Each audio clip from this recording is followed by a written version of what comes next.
Buenas tardes a todos y a todas. Estamos iniciando este conversatorio sobre lenguaje claro y su implementación en la legislatura de la Ciudad Autónoma de Buenos Aires. Con la presentación de la diputada Manuela Turte, que fue autora del proyecto que se sancionó la ley, con el doctor Esquilachi, con el ingeniero Fernando Bernabé Roca del Observatorio de Red Clara y la licenciada María Eugenia Villa, directora de la Biblioteca Esteban Echeverría. Las autoridades aquí son presenciales y estamos con el ingeniero Roca de manera virtual desde la provincia de Mendoza. Les agradecemos a todos y una vez presentados queremos comentarles cómo hemos pensado este programa con la disertación de los 4 integrantes de la mesa. Luego haremos una puesta en común y por último vamos a dar un espacio para las preguntas que puedan surgir para darles respuesta del público que participe a través de todas las plataformas. Así que bueno, comenzamos entonces la actividad con la presentación de un clip que hemos armado desde el área de prensa sobre lenguaje claro a manera introductoria. ¿Podemos pasarlo ya?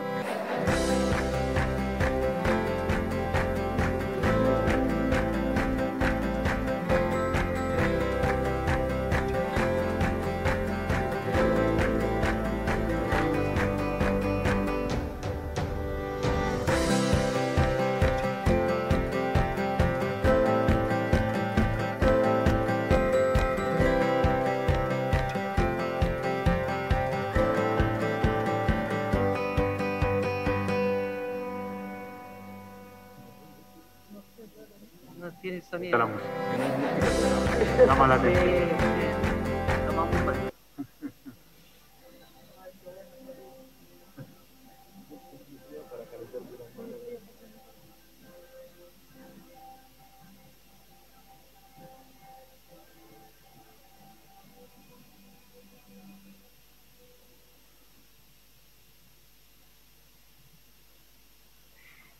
Bueno, como introducción podemos decir que desde el año 2017, la legislatura de la Ciudad Autónoma de Buenos Aires, a través de la tarea que realiza la Biblioteca Esteban Echeverría, forma parte de la red de lenguaje claro y de la red Ciudad junto con otras instituciones. La finalidad de estas redes se han formado para que las comunicaciones de los poderes públicos llegue a los ciudadanos y ciudadanas con la forma de hablar de todos los días, con palabras entendibles, con palabras accesibles, en la forma de hablar de todos los días, decíamos, y tratando de evitar la redacción complicada. Pero ¿de qué se trata el lenguaje claro? Decimos que una comunicación está en lenguaje claro cuando la lengua, la estructura y el diseño son tan claros que el público al que va dirigido puede encontrar fácilmente lo que busca, comprende lo que encuentra y puede usar esa información. Es decir, que fortalece y subraya el derecho a comprender. El lenguaje claro se propone, fomenta la accesibilidad de la comprensión y acerca las instituciones a la ciudadanía. Fomenta la transparencia, fortalece la democracia. Ahora, con la ley sancionada 6.367, a instancias de la diputada Turte que nos acompaña y que le debemos agradecer la sanción de esta ley, podemos empezar a discutir en este conversatorio su implementación en nuestro ámbito de trabajo en la legislatura de la Ciudad Autónoma. Así que, sin más, vamos a presentar a la diputada Manuela Turte, que como les decía, es la autora de uno de los proyectos que se generó la sanción de la ley. Leemos rápidamente a manera de presentación su currículum. La diputada es magíster en Administración y Políticas Públicas de la Universidad San Andrés, y licenciada en Ciencia Política con diploma de honor en la Universidad de Buenos Aires. Trabajó más de 10 años en organismos internacionales como el PNUD y UNICEF. Fue responsable del área de protección de derechos de la oficina de UNICEF en Argentina. Fue asesor en la Cámara de Diputados de la Nación y en la Comisión Bicameral de los Derechos de Niñas, Niños y Adolescentes, que llevó adelante el concurso de oposición y antecedentes para designar a la primera defensora nacional. También es docente titular ad honorem del seminario Niñas, Niños y Adolescentes como sujetos de políticas públicas. Vicepresidenta de la Comisión de Mujer, Infancia, Adolescencia y Juventud y vicepresidenta segunda de la Comisión de Educación, Ciencia y Tecnología. Es autora del proyecto que dio lugar a la aprobación de la Ley 6.367, que marca la aplicación del lenguaje claro en la legislatura. Le preguntamos entonces, además de agradecerle la presentación y la sanción de la ley, nos comentará cómo se gestó este proyecto, por qué lo ve necesario. Le damos la palabra y solicitamos que más o menos nos manejemos con 10 minutos de exposición. Bueno, muchísimas gracias por la invitación y por la presentación. Efectivamente, soy autora del proyecto de ley que dio sanción a la Ley 6.367 de lenguaje claro en los 3 poderes del Estado de la Ciudad de Buenos Aires. Nosotros empezamos a trabajar en este proyecto a partir de identificar, como bien mencionabas, las complejidades muchas veces de las comunicaciones o documentos públicos de los organismos del Estado. Muchas veces se utilizan tecnicismos que son innecesarios. Por supuesto, hay documentos que requieren un lenguaje técnico, pero hay muchos otros que no. No solo que se utilizan tecnicismos, sino que muchas veces son confusos, son complejos, son lenguaje, digamos, demasiado rebuscado. Y lo que provoca es que los ciudadanos, las ciudadanas, los vecinos de la ciudad tengan dificultades para entender, no solo desde el trámite más simple, ¿no?, desde tener que hacer un trámite en la comuna, sino hasta poder entender, por ejemplo, un fallo judicial. Esta ley lo que ataca, digamos, lo que obliga es a los 3 poderes del Estado, los organismos descentralizados, los entes autárquicos y las comunas a utilizar el lenguaje claro en todo documento o comunicación pública, porque creemos que es un derecho de los ciudadanos y ciudadanas entender los actos de gobierno, entender qué se les quiere decir y sobre todo quiero referirme brevemente al Poder Judicial, ¿no?, que es como quizás el poder que más lentamente o que más dificultades tiene quizás por la historia, ¿no?, del Poder Judicial, por el tecnicismo característico de todos los documentos del Poder Judicial.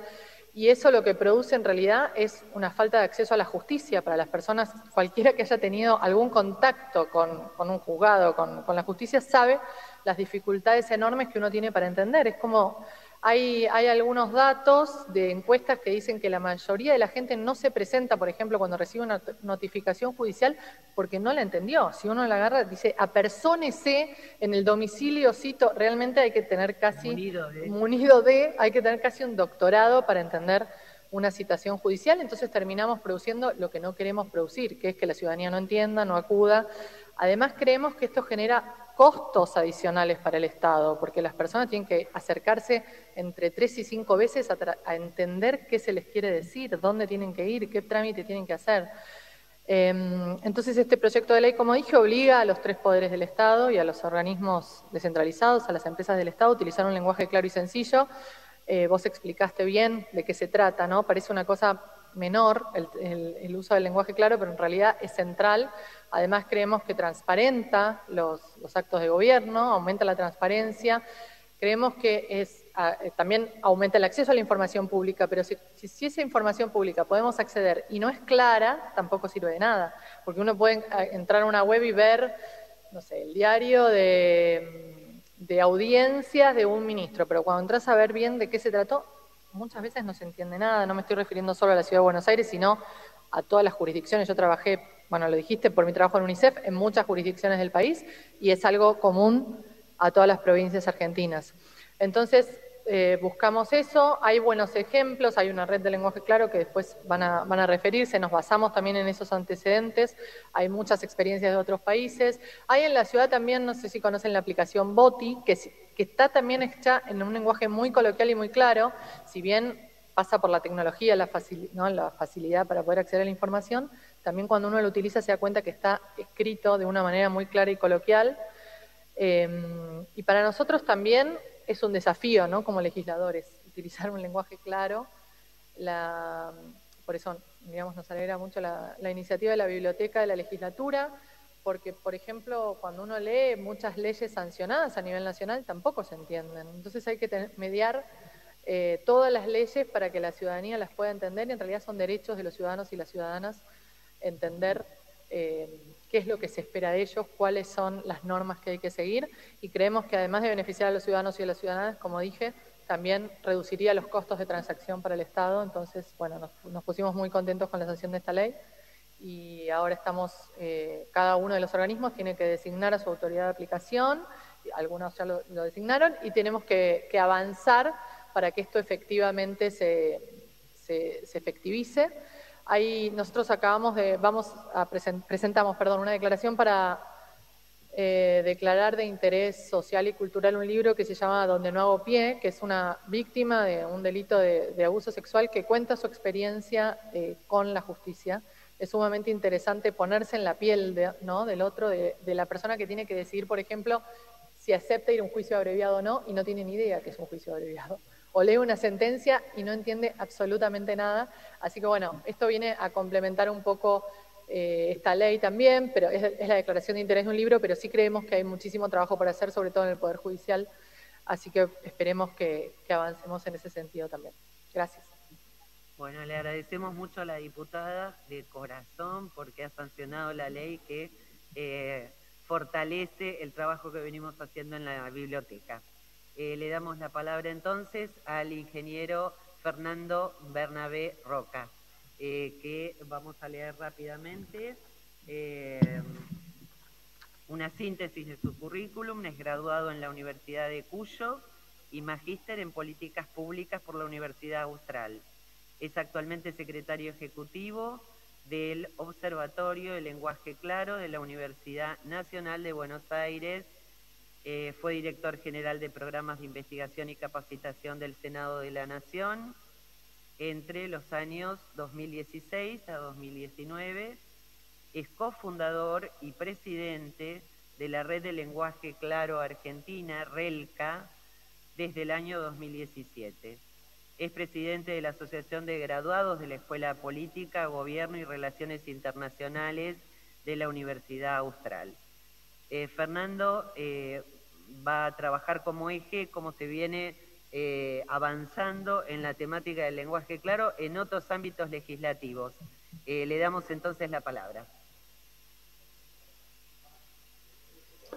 Buenas tardes, ¿me escuchan bien? Sí, sí, sí.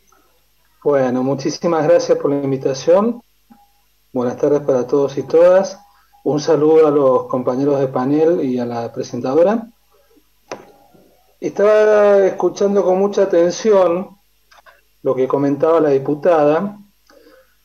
La diputada logra una ilusión y una aspiración que teníamos allá por octubre del 2017, cuando organizamos un seminario de lenguaje claro en el Senado de la Nación, e inmediatamente pudimos dar inicio a la red de lenguaje claro de la Argentina, inspirados en la red de lenguaje claro de Chile.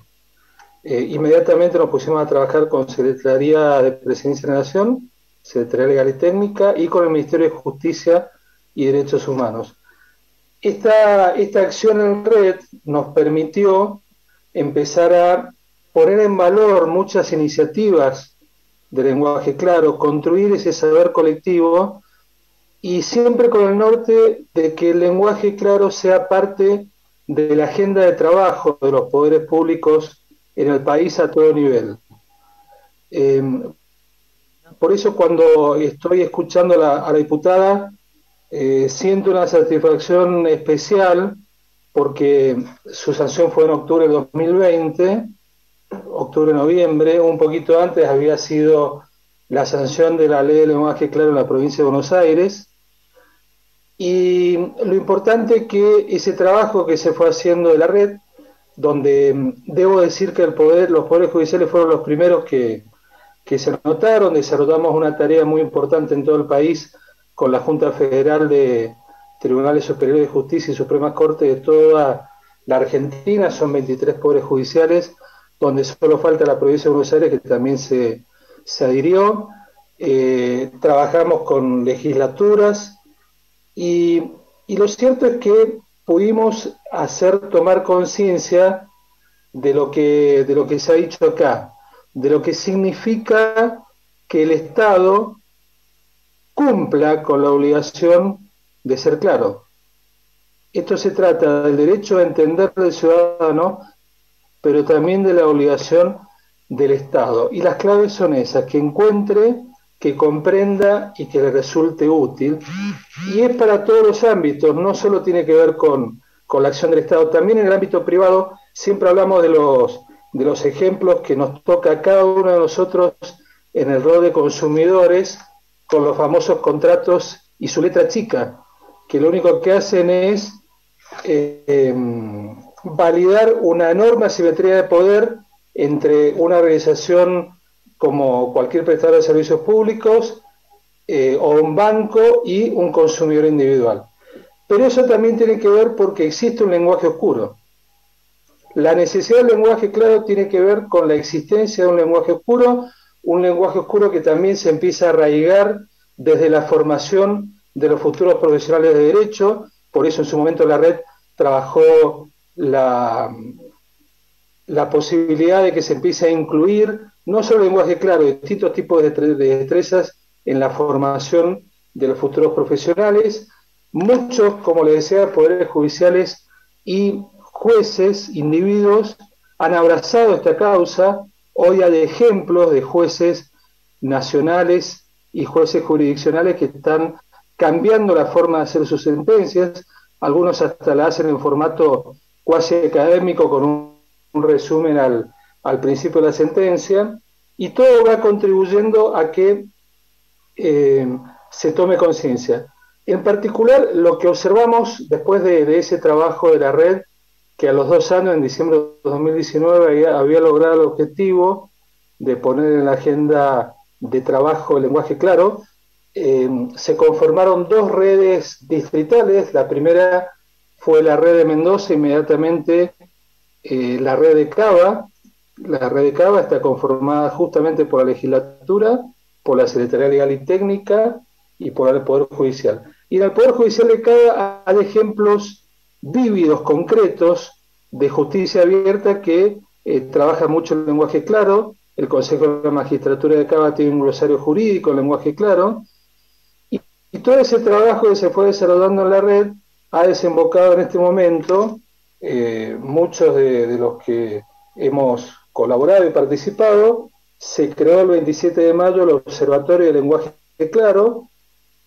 Nuestra compañera de panel, María Eugenia, es una participante muy activa, y ahí en el Observatorio de Lenguaje Claro, conscientes de todas las prioridades y todos los aspectos que comentaba la diputada, estamos trabajando, como lo hemos hecho siempre, en manera horizontal, intercambiando conocimientos, haciendo crecer el estado del arte, y tenemos distintos grupos de trabajo para poder interactuar y para poder desarrollar proyectos. En especial, por el mismo perfil que escuchaba la diputada, hay un grupo que coordina justamente el asesor tutelar del gobierno de Cava, de niños, niñas y adolescentes. Hay un grupo de género, hay grupos para lectura fácil, lenguaje jurídico, plain language, para el lenguaje simple, llano, en inglés principalmente, de justicia abierta, de relaciones del consumo y de tecnología también. Porque en definitiva a lo que asistimos es al comienzo del camino. Hay 2 leyes jurisdiccionales en este momento. Está muy interesada, por ejemplo, la Corte Suprema de Justicia de la Nación ha empezado a participar a través de su dirección de de gobierno abierto, pero lo cierto es que el lenguaje claro, como bien lo escuché, al principio parece algo muy elemental y muy obvio, y a la medida que uno se va muniendo de herramientas para trabajar el tema, es muy interesante. Yo les diría que es, por un lado, un elemento muy particular, porque debe ser una de las pocas temáticas donde la decisión individual produce un efecto significativo en el trabajo cotidiano de la burocracia. Hemos visto ejemplos de arriba hacia abajo y de abajo hacia arriba. Hemos visto ejemplos de autoridades máximas de un organismo tomando la bandera del lenguaje claro, y hemos visto luchas individuales que luego se fueron permeando en la organización en todo sentido, que convencieron a las autoridades de que el lenguaje claro era importante para que una persona de un colectivo vulnerable tuviera acceso a la acción del Estado, porque además en ese caso cualquier extremo del arco ideológico encuentra razones para adoptar el lenguaje claro, porque acá lo que escuchamos, y ratifico y suscribo, es que por un lado empodera al ciudadano, crea ciudadanía, pero también hace eficiente a la acción del Estado, hace eficiente a las transacciones del Estado. Por eso entendemos que es un tema muy especial, pero es el típico tema que hay que empujarlo y empujarlo todos los días. Celebro escuchar que ya están en el proceso de designar a la autoridad de aplicación. Es el tipo de trabajo que es el tipo de temas que tiene que trabajarse de esa manera, de una manera integral.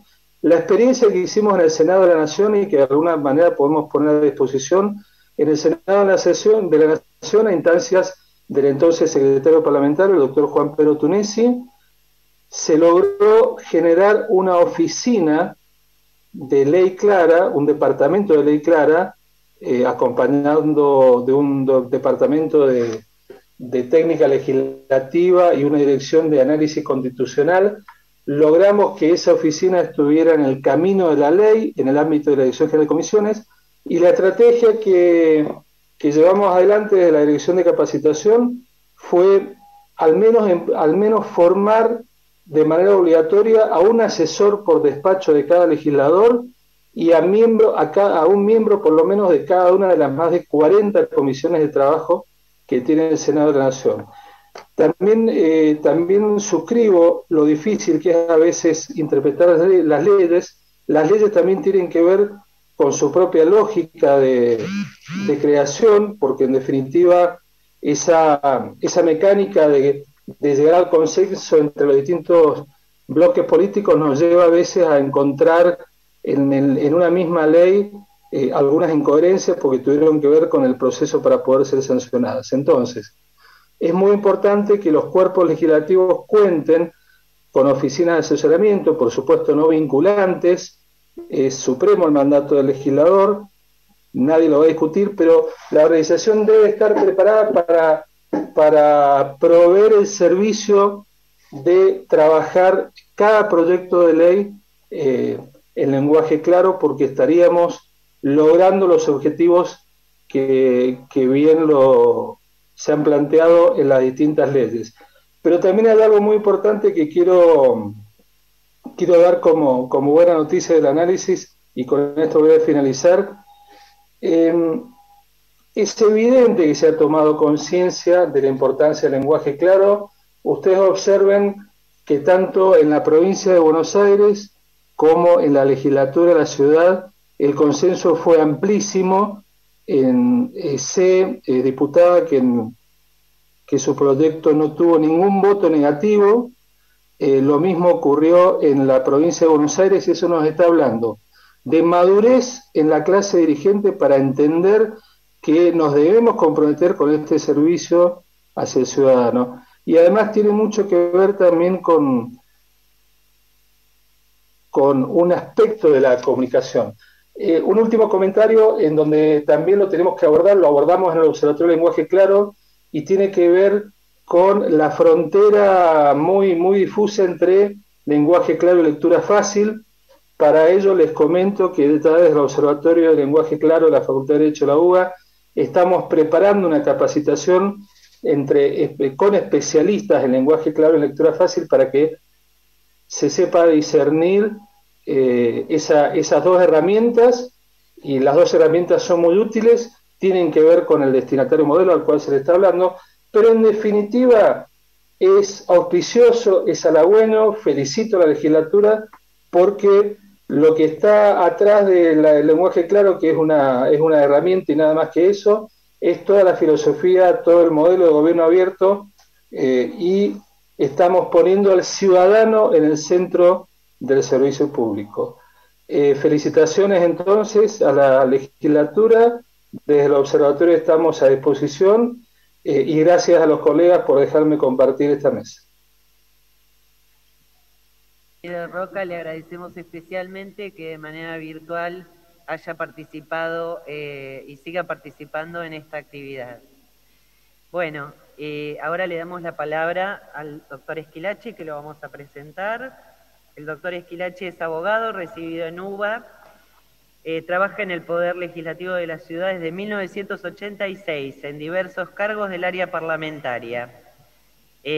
Con el cambio institucional del Consejo Deliberante a la legislatura, pasó a cumplir funciones como director de procedimiento parlamentario, secretario parlamentario del bloque Propuesta Republicana, secretario administrativo de la legislatura y actualmente es subsecretario de Labor Parlamentaria.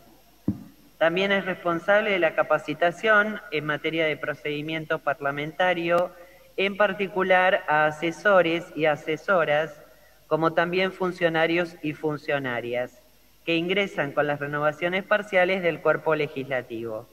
Por su trabajo, la verdad que nos interesaría mucho que nos contara qué tiene pensado para la instrumentación de esta capacitación.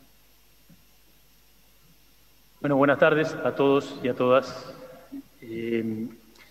Comenzar diciendo que para el área parlamentaria en este tema el compromiso es absoluto, particularmente a partir de la sanción de la ley, pero que ya habíamos tomado contacto antes de este tema a instancias de Eugenia, yo diría un par de años antes, en 2019, que fue cuando se produjeron las situaciones que nos fueron llevando hasta acá, digamos, la conformación de los tres poderes de la ciudad en la red de lenguaje claro, la incorporación a la red nacional a instancias de las autoridades en ese momento, y también el contacto con ella para que nos contara su trabajo en lo que llaman ley simple, digamos que es un primer paso hacia esto, decimos, tratar de llevarle a la gente común una explicación de lo que dicen las normas en un lenguaje más sencillo. Y bueno, y esto, un paso más, y por supuesto el compromiso de la parlamentaria para encarar esta cuestión. Para nosotros un desafío importante. Nosotros venimos haciendo obligatoriamente, cada vez que se produce un recambio cada 2 años en la legislatura, una capacitación en materia de procedimiento que contribuye a dotar al legislador, legisladora nuevo, sobre cómo encarar un procedimiento tan particular como es el procedimiento parlamentario, que inclusive, aunque la persona que ingresa viniera del ámbito público, se encuentra con algo que es muy raro, muy extraño, con procedimientos muy particulares y que a veces se pueden dar y a veces no. Y la idea cuando conversamos a principio del año pasado, sin la sanción de la ley, con Eugenia, era incorporar a los cursos que nosotros habitualmente dábamos en materia de procedimiento una introducción a este tema, tratar de llevarle a la gente, contarle sobre la existencia de esta situación y del objetivo que teníamos o que tenía el área con respecto a este tema. No lo pudimos concretar porque los cursos que teníamos pensados que iban a empezar en marzo o abril del año pasado se suspendieron todos en función de la pandemia y la cuarentena y no logramos realizar esa cuestión. Hoy creo que el desafío es mayor. Claramente nosotros siempre tenemos los cursos de procedimiento parlamentario seguramente a a principios del año próximo esto va a ocurrir, pero creo que ya para lenguaje claro va a haber que encarar un curso en particular, donde ya no solamente sea poner en conocimiento de los futuros asesores y funcionarios de qué se trata, sino de formarlos en esta cuestión. Yo por lo menos analizo y planteo como una situación posible, o las situaciones posibles que se nos vienen, el hecho de que el procedimiento parlamentario tiene por lo menos 3 instancias, que es la de los proyectos, la del trabajo de las comisiones de asesoramiento y la situación del recinto, el momento de la sanción de las normas. Tal vez para esto lo más difícil en cuanto a que los tiempos van a tener que ser más bien largos, los resultados van a ser no inmediatos, tal vez en un mediano plazo, sea la instancia del proyecto, que no solamente involucra en lo que nosotros podemos hacer a los diputados, porque los diputados son la mayoría, pero no son los únicos autores de proyectos en la legislatura. También tenemos el Poder Ejecutivo, que encarará su trabajo también, porque es parte de la ley. Todos los demás órganos son parte de la ley, en particular el Poder Ejecutivo, con lo cual entendemos que en alguna instancia los proyectos de jefe de gobierno y vicejefe de gobierno deberían, cuando arranquemos con esta situación y hayamos hecho un trayecto importante, deberían empezar a venir en lenguaje claro también. En lo que involucra a los demás poderes, a las demás instancias, la Defensoría del Pueblo, el Consejo de Planeamiento Estratégico, el Consejo Económico y Social, llegarán en algún momento a esa instancia también. Digo que es la más difícil porque en realidad para nosotros en todo, en materia de procedimiento también, es el ámbito de acceso más complicado porque casi como que el despacho del diputado es un ámbito privado. Los asesores están, muchas veces nosotros tomamos contacto con ellos eventualmente porque nos llaman y nos piden alguna información o nos hacen alguna consulta, pero en un despacho puede haber 3 asesores y en otro puede haber 20, y muchas veces los asesores van cambiando en función de la temática que les toca, en la que asesoran al diputado, y muchas veces también rotan. Es un lugar de amplia rotación. Por ahí un asesor que estuvo al inicio y que está con mucho contacto con la Secretaría, 6 meses después no está, porque su tarea empezó a ser otra y fue reemplazado, entonces es más difícil. El desafío igual hay que encararlo. Me parece que justamente en el arranque del año parlamentario próximo es el momento, con la formación en materia de procedimiento, entrar por este lado también y tratar de por lo menos instalar el tema hasta que esto, con el paso del tiempo y en la experiencia que uno puede tener, pase a ser algo bastante común. Va a llevar tiempo, pero hay que arrancar, hay que hacerlo. La instancia de las comisiones es distinta, la instancia de las comisiones es institucional. En la mayoría de las comisiones, que la legislativa tiene varias, tiene muchas, tenemos personal de planta permanente, personal técnico, que por ahí en algunos casos puede tener mucho conocimiento propio de la temática de la comisión, pero tiene particularmente mucho conocimiento técnico en cuanto al trámite, y me parece que ahí la capacitación tiene que estar muy presente, casi diría yo que debe ser obligatoria, como para que la persona claramente la persona que se capacita en una comisión de asesoramiento trasciende el mandato del diputado que la preside y de los miembros de la comisión.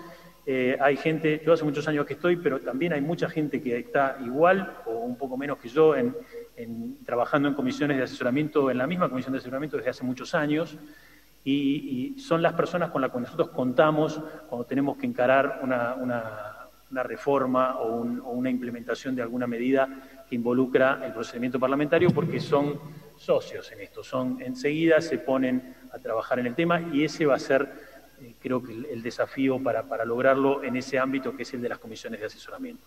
Tenemos alguna dificultad en la legislatura porque hay comisiones en las cuales nos estamos quedando sin planta permanente por la dinámica de las jubilaciones y el no recambio, pero no significa que no se pueda. Claramente es un desafío posible, ¿no? Creo que lo vamos a poder lograr. Y la instancia final es la del recinto. Es la que seguramente, si nosotros avanzamos con la autoridad de aplicación que se designe, con la guía que establece la ley o manual o lo que se disponga que sea, siempre a mano, en un escritorio, en el cajón, antes de impulsar el proyecto, el texto que va a andar dando vueltas ya para llegar al recinto, y con la capacitación, utilizando el ámbito del Instituto de Capacitación de la Legislatura, que seguramente se va a comprometer como corresponde en esto, es indudable. La dificultad de lograr la cuestión en el proyecto inicial o en la comisión un poco menos, con bastante más éxito seguro. Cuando no llegamos a la comisión, el último recurso es en el recinto antes de levantar la mano, antes de decir que era sancionada.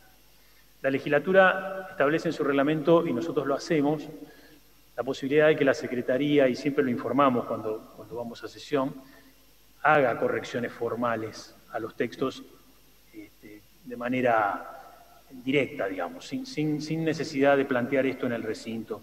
Pero son correcciones menores, son correcciones que surgen de manera evidente en cuanto a la formalidad del error, y digamos que hay un margen como para que la Secretaría corrija. Esto es otra cosa. Claramente nosotros tendríamos que llegar en esta instancia con alguna, Fernando lo planteaba, con un lugar, una instancia previa a llegar al recinto, a salir de la comisión el texto, donde de alguna manera se haga algún checklist sobre las características de cada norma dentro del articulado, de si es posible mejorarla, si es posible llevarla hacia la claridad que requiere para que la gente lo entienda, para eliminar los tecnicismos sin complicar la disposición, digamos, lo que dispone. Yo creo que esto es factible. Como todo, caminando nos vamos a dar cuenta, como todo lo que se encara en un ámbito como este, que tiene la complejidad de que es un cuerpo, es una asamblea, y entonces las voluntades son 60, los consensos muchas veces van a dificultar esta situación. Lo van a dificultar porque en realidad la actividad legislativa es esencialmente búsqueda de consensos, y a veces en el trabajo de una ley compleja, que se realiza con muchas reuniones entre los diputados que trabajan el tema, los bloques que intervienen en la legislatura para lograr esos consensos, muchas veces nos vamos a encontrar, a mí me ha pasado, con que cuando te aparece el texto, te dicen, bueno, acá está, esto es lo que vamos a votar, esto es lo que hemos acordado, y decir en esa situación, pero déjame revisar porque acá nosotros observamos que hay una pequeña... No la toques porque si vos me modificás esto, yo tengo que volver a abrir la discusión sobre... Esto yo lo cuento como una situación que puede llegar a ocurrir y que me parece que no impide en absoluto hacer el trabajo. Me parece que claramente esto puede hacerse, se puede hacer en simultáneo además, se puede, mientras voy buscando los consensos, voy trabajando que el texto sea claro en el marco de lo que establece la ley y de lo que establezcan las guías, digamos. Simplemente eso, sentarse con el texto y con la guía al lado ir viendo que el texto sea claro. Me parece que particularmente para la parlamentaria el tema va a pasar por ahí, creo que es absolutamente posible.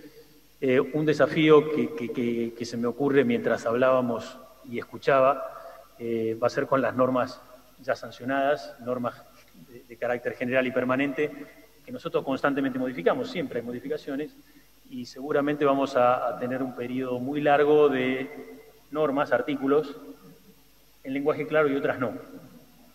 Seguramente en alguna instancia de este camino que nos queda por recorrer vamos a poder lograr modificar íntegramente la norma como para llevarla al lenguaje claro en un 100%. Va a ser muy importante la tarea que se destacaba, lo mencionaba Fernando también, la instancia con las demás legislaturas que están trabajando este tema. Nosotros tenemos la instancia de legislaturas conectadas. Hace muy poquito nosotros nos juntamos a través de una reunión por Zoom que organizó Legislaturas Conectadas con parlamentarios del interior. No hablamos de esto, hablamos de cómo habíamos estado funcionando en pandemia y en cuarentena, pero me parece que el tema obviamente va a aparecer y va a ser muy enriquecedor saber cómo han trabajado los demás. Gracias por todo. Muchas gracias, doctor Esquilachi. Vamos a presentar ahora a la licenciada María Eugenia Villa. María Eugenia es Bien, me presento sola. Ingresó a trabajar en el Poder Legislativo de la ciudad en 1991, entonces Consejo Deliberante, prestando servicios en el área administrativa y en la Subsecretaría de Capacitación. Con el cambio institucional, ingresó a trabajar en el Poder Legislativo en 1991. Luego se presentó a concurso público y abierto, trabaja en la biblioteca y desde el año 2005 es su directora, cargo que obtuvo por concurso interno. Desde el 2017 coordina el módulo Ley Clara e integra la Red de Lenguaje Claro Argentina y el Observatorio de Lenguaje Claro en la Facultad de Derecho UBA, junto con sus compañeras y compañeros. Bueno, muy interesante que María Eugenia nos cuente la experiencia de cómo estamos trabajando el lenguaje claro desde la biblioteca. Bueno, muchas gracias. Gracias, Fernando, por estar desde Mendoza. Gracias a la diputada por la ley y por estar hoy aquí, y a nuestro compañero de tantos años, Pablo Esquilachi, el doctor Pablo Esquilachi. No quiero entrar en cómo empezamos a trabajar, porque la verdad es que fue un proceso muy interesante para la biblioteca.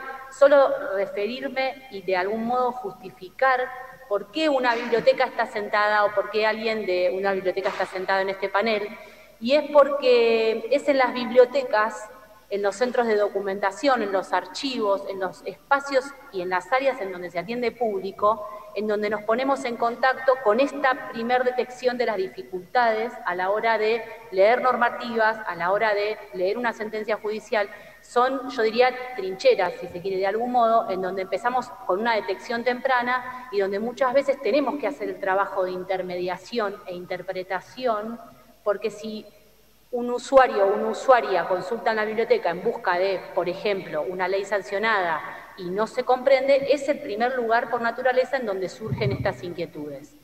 Y a modo de ejemplo y de súper justificación, voy a nombrar a la Biblioteca del Congreso Nacional de Chile, que fue la que empezó con este tema hace ya bastante tiempo, armando lo que se llamó ley simple, o ley fácil le llaman ellos, en Chile, y la verdad que es muy interesante lo que armaron, y a nosotros nos pareció muy inspirador, y que era un territorio que no estaba transitado todavía en la ciudad de Buenos Aires, y estamos hablando del año 2017. La Biblioteca del Congreso de Chile tiene un trabajo excepcional que recomiendo que se vea en el módulo de la biblioteca, donde empezó a adaptar los textos que se votaban en el Congreso en un lenguaje mucho más coloquial, como ya se dijo acá, y simplificado, evitando los tecnicismos, evitando los latinismos a los que los señores y señoras abogados y abogadas a veces nos someten, pero tratando de generar un enfoque ciudadano, si se quiere, que este es el punto, me parece, poner en el centro de la escena, lo decía Fernando, lo decía la diputada, lo decíamos con Pablo charlando siempre, ¿cómo hacemos para empezar a mirar a esa ciudadanía y empezar a comunicar en un mundo que sabemos que la comunicación tiene un peso específico tan alto, ¿no? Todo el tiempo estamos comunicando, no podemos no comunicar, así que es muy interesante replantearnos la práctica. En la biblioteca empezamos a trabajar muy de manera, inspirada en este modelo de Chile, sin saber que eso que estábamos haciendo era lectura fácil.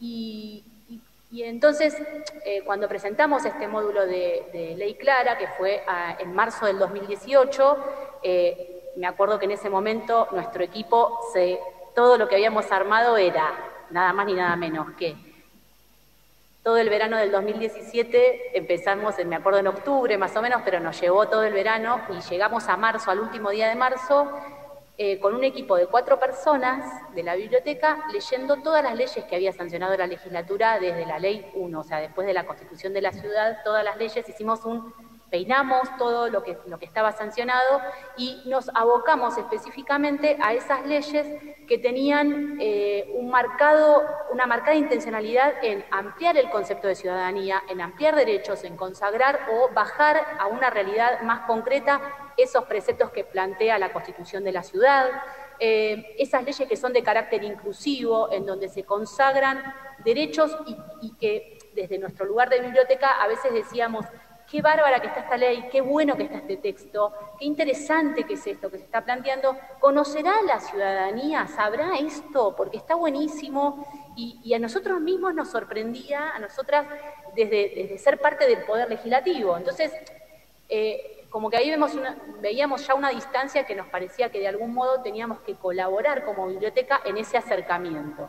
Entonces, el tema de lo que hicimos fue hacer ese relevamiento, nos quedamos con 200, bueno, eran un poco menos de 200 normas, ahora llevamos 200, y esas normas las trabajamos con el texto que, a nuestro modo de ver, simplificaba la comprensión. A través de preguntas simples, por ejemplo, ¿a quiénes va dirigida esta ley? ¿Qué pasa si no se cumple? ¿Quién se encarga de controlar que se cumpla? ¿Cuál es el objetivo? O sea, ¿cuál es la finalidad? Empezamos también a pensar en que teníamos que acompañarla con un lenguaje visual, no audiovisual, visual. Para eso trabajamos con nuestro compañero Ernesto Girard en el diseño de que cada ley tuviera alguna imagen que hablara en ese idioma tan hermoso y tan concreto que es lo visual, para sobreabundar en esto y fortalecer el tema de la comprensión. También quiero decir que este equipo que se formó en la biblioteca era interdisciplinario, éramos 4, pero los 4 los y las hacíamos cuestiones distintas, teníamos distinta formación académica de base, entonces era muy rico el intercambio que se producía. Esto generó que en el 2018 presentáramos este módulo en la página web de la biblioteca. En ese momento el vicepresidente primero era Francisco Quintana, lo juzgó como algo positivo, resaltó la iniciativa de los y las trabajadoras y trabajadoras en esto de que había sido una movida genuinamente de trabajadores y trabajadoras que veíamos esta necesidad, y ahí también ampliamos esa mesa de presentación y nos pusimos en contacto con el Consejo de la Magistratura, que también estaba dando los primeros pasos en la ciudad de Buenos Aires, armando su glosario jurídico en lenguaje claro, y ahí, en esa presentación, nos enteramos que había una red argentina de lenguaje claro, y tuvimos la suerte de integrar prontamente, me acuerdo que nos sumamos muy rápido, a partir de habernos enterado. Conocimos a Fernando Roca, conocimos a Mariana Bossetti, conocimos a Natalia Staiano, ahí conocimos también quienes nos sumamos a la actual jueza Lorena Tula del Moral, que hoy tiene el honor de presidir o de conducir el Observatorio del Lenguaje Claro de la UBA Derecho, y veíamos que había un montón de voluntades, más allá de nuestra intención y voluntades de biblioteca, de avanzar con este tema. Por supuesto que seguimos actualizando, nos formamos, nos capacitamos en la materia. Como decía Fernando, se armó un módulo introductorio de lenguaje claro en el Senado de la Nación, participamos durante todo el 2019, fueron muchas horas cátedra, fueron muchos lunes de formación ahí en el Senado, y esto nos fue generando este cambio en nuestra propia visión, esta, si se quiere, de construcción de lo que veníamos haciendo, de empezar a pensar en el lenguaje claro en la cocina legislativa de nuestra legislatura, digamos, en nuestro ámbito, y no hacer este texto extra para la interpretación, porque creíamos y creemos y sostenemos, como también lo plantea la ley, que el lenguaje claro tiene que trabajar también sobre el concepto de la economía de los recursos. Entonces era muy importante empezar a traccionar internamente voluntades en la legislatura, por eso empezamos también a trabajar con Pablo, a pensar, a planificar el modo de llevar el lenguaje claro a ese quehacer legislativo que nada más ni nada menos hace a la esencia de este cuerpo, ¿no? Hace a la esencia del poder de este poder de la ciudad. Por supuesto que en este derrotero, que yo digo que no es derrotero porque no se trata de derrota, sino todo lo contrario, pero celebramos y nos generó como un espaldarazo muy grande la sanción de la ley. Y por eso le agradecemos mucho a la diputada esta ley, porque realmente vino a poner en otra perspectiva la necesidad de la implementación del lenguaje claro, no solamente para nosotros en la legislatura, sino también para la ciudad de Buenos Aires. Y me animaría a decir que es una necesidad en general, ¿no?, que trasciende también las instituciones. Pienso que las organizaciones también se tienen que dar este planteo, las organizaciones de la sociedad civil. que en todos los ámbitos es buena esta reflexión. Y con esto quiero cerrar.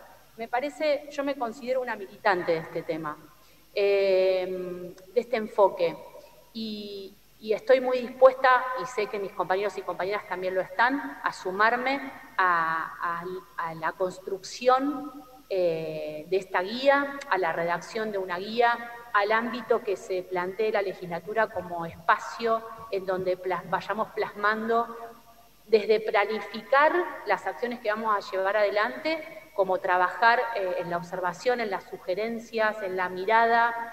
Creo que la ley es una ley ambiciosa, en el buen sentido, es una ambición que nos hace interpelar a las instituciones y a quienes trabajamos en las instituciones, qué hacemos, para quiénes hacemos, cómo tenemos que comunicarnos, qué queremos lograr. Tenemos que sí o sí poner a los ciudadanos y las ciudadanas en el foco de la escena.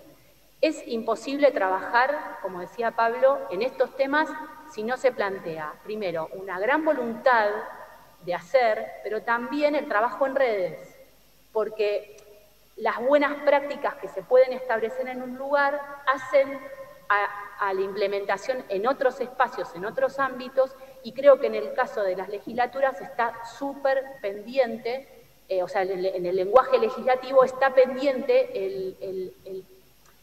el armado de todo esto, qué tipo de guía vamos a implementar, porque tenemos un lenguaje y un discurso y un ámbito discursivo diferente, particular, que tenemos que tratar de identificar. Y además, no solamente pensar en las comunicaciones de carácter legislativo, sino pensar que la legislatura es un poder que, además de comunicar leyes, que es obviamente su esencia, como dije antes, también comunica otras cuestiones, comunica eventos culturales, comunica novedades, comunica declaraciones que se llevan adelante en este poder. Entonces, todas las comunicaciones, nos dice esta ley, creo entender, señora diputada, ¿no?, que todo va a pasar, o tendríamos que pasarlo por el tamiz del lenguaje claro. Creo que es interesantísimo porque metodológicamente nos puede plantear algo novedoso en la legislatura, que es trabajar, como decía también Fernando, horizontalmente, porque todas las áreas vamos a tener que sumar y aportar desde lo que la especificidad de nuestras áreas. Por ejemplo, pensábamos recién con Pablo cuando hablábamos qué pasa con recursos humanos, qué pasa con compras, qué pasa con prensa, qué pasa con asuntos jurídicos, qué pasa con la biblioteca, qué pasa con el área de cultura. Todas las áreas nos vamos a tener que plantear cómo comunicar y cómo adaptarnos a este desafío que marca la ley. Creo que es un trabajo hermoso el que nos queda por delante. Desde la biblioteca humildemente quisimos sumar desde donde podíamos, que es un espacio acotado dentro del Palacio, pero creo que hoy es un día de mucha satisfacción, que sería imposible estar acá si no contáramos con la colaboración de los compañeros y las compañeras de la biblioteca. Yo quiero agradecerle mucho a Mónica Martínez, a Patricia Gómez, que ellas se sumaron cuando este proyecto ya estaba iniciado y venían de comisiones. Les hemos sacado personal a las comisiones que han pasado a la biblioteca, debo decirlo, pero bueno, ellas vinieron y la verdad es que venían con todo este conocimiento de cómo trabajar en las comisiones, y eso también resultó interesante para nosotros en la biblioteca y nosotras de poder adaptar. Por otro lado, quiero agradecer a mi compañero, el doctor Juan Manuel Seitler Varela, que es con quien armamos esto, y sé profundamente que no está tan feliz con el lenguaje claro porque él viene del palo de la abogacía y entonces tiene muchos reparos, pero sé que acuerda, digamos, en el objetivo de esta ley. Pero bueno, tiene sus planteos, así que es interesante también enriquecernos con las divergencias, las diversidades, ¿no? Y por otro lado, agradecer a Luca Armili, que está aquí también presente en nuestro equipo, que hace toda la parte de comunicaciones. Cuando terminamos de cerrar una ley del lenguaje claro, él es quien también trabaja en este tema de subirlo a nuestro módulo, trabaja en la elaboración de textos, por supuesto Ernesto Girard, que está acá, que es nuestro diseñador, y bueno, y a todas las personas que forman parte de la Biblia, porque también nosotros y nosotras podemos hacer esto porque los compañeros y las compañeras van tomando otras acciones y otras funciones que nos dan el espacio para hacerlo. Quiero decir también que el módulo que tenemos armado en la biblioteca ha sido auditado desde el año 2018 por el sistema de calidad que tenemos vigente en la biblioteca. La biblioteca está auditada por normas, aplica normas ISO de calidad y está auditada por INAM todos los años. Y el módulo de ley Clara es una de las facetas, digamos, si se quiere, de las acciones que la biblioteca tiene certificadas en su sistema de calidad, así que tenemos también una mirada externa que nos sirve también y que nos propone enriquecernos año a año. Con esto cierro, agradezco muchísimo sobre todo a mis compañeros y a mis compañeras que sobre todo me contienen y que me permiten avanzar colectivamente, conjuntamente en estos temas. Agradezco muchísimo a Fernando también por la generosidad, por los espacios que nos ha abierto de formación, eso es fundamental. Y bueno, solo resta decir que nos sumamos al desafío de la forma que la legislatura lo establezca. Gracias. Bueno, tratando de hacer una puesta en común, sintetizamos lo que se expuso, algunas acciones a corto, mediano plazo para dar cumplimiento a esta ley. La implementación del lenguaje claro en la legislatura, crear redes de intercambio de las distintas áreas, una campaña de sensibilización como para que incorporemos la necesidad de comprensión del ciudadano, la capacitación a través del Instituto Legislativo de Capacitación Permanente en todos los niveles, en los asesores, en las comisiones de asesoramiento permanente, en el recinto, la conformación de un equipo de seguimiento que elabore una guía práctica para el uso del lenguaje claro, una instancia de revisión de proyectos, la coordinación de acciones en red de lenguaje claro, no nos sintamos solos, fue muy importante el aporte del ingeniero Roca en el sentido de los avances en los ámbitos legislativos, en fiscalías y en juzgados sobre la implementación de este lenguaje para dar cumplimiento a esta ley 6.367 que le agradecemos a la diputada Turte. Vamos a tratar de dar respuesta a alguna pregunta que haya surgido porque nos queda muy poquito tiempo. En primer lugar, tenemos una que llegó del público y, bueno, está dirigida un poco a la diputada. ¿Cómo se le ocurrió el proyecto y de dónde buscó antecedentes?